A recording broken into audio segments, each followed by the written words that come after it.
এটা কথা আচৰিত মানিছো,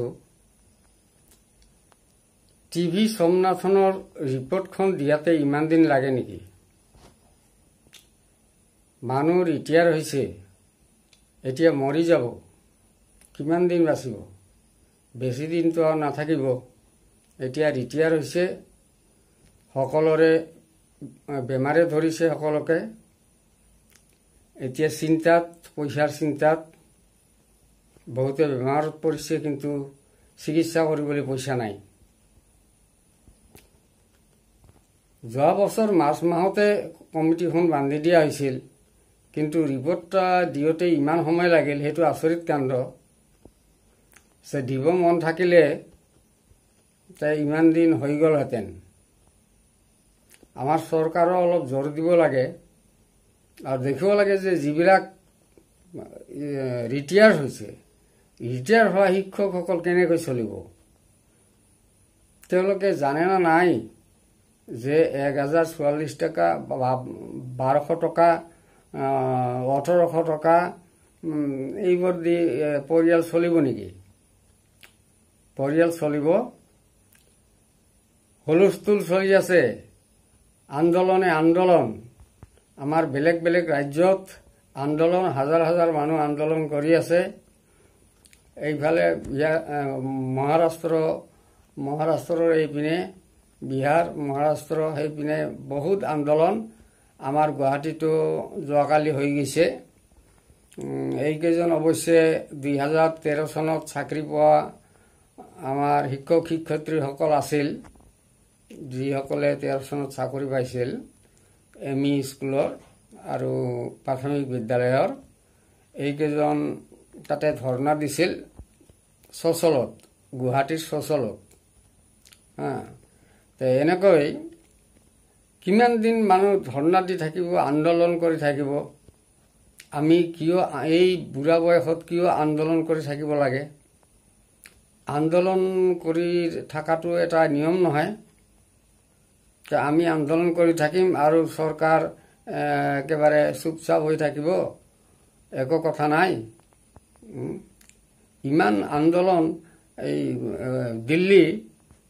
দিল্লীত যিটো আন্দোলন হৈছে, লাখে লাখ মানুহ ৰামলীলা ময়দানত, ইমান মানুহ হোৱা সত্বেও চৰকাৰে এটা কাম হাতত লোৱা নাই এতিয়াও, যে নহয় এই মানুহখিনি ইমান কৰি আন্দোলন কৰি আছে, কষ্ট কৰি, কিমান দূৰৰ পৰা আহিছে, সিহঁতক পুৰণি পেঞ্চনটো দিব লাগে।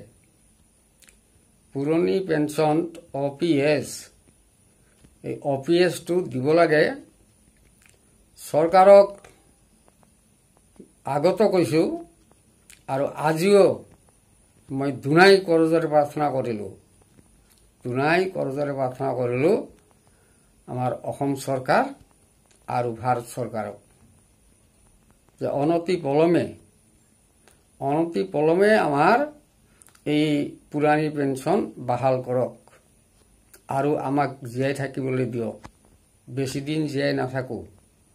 যদি আপোনালোকে আৰু 5 বছৰ এনেকৈ লৈ যায়, হ'ব দিম বুলি, এই 5 বছৰৰ ভিতৰত বহুত শিক্ষক মৰিব। বহুতে পুৰণি পেঞ্চন নোপোৱাকৈয়ে মৰিব। গতিকে পিছত দিতো একো লাভ নাই, পিছত দি লাভ নাই।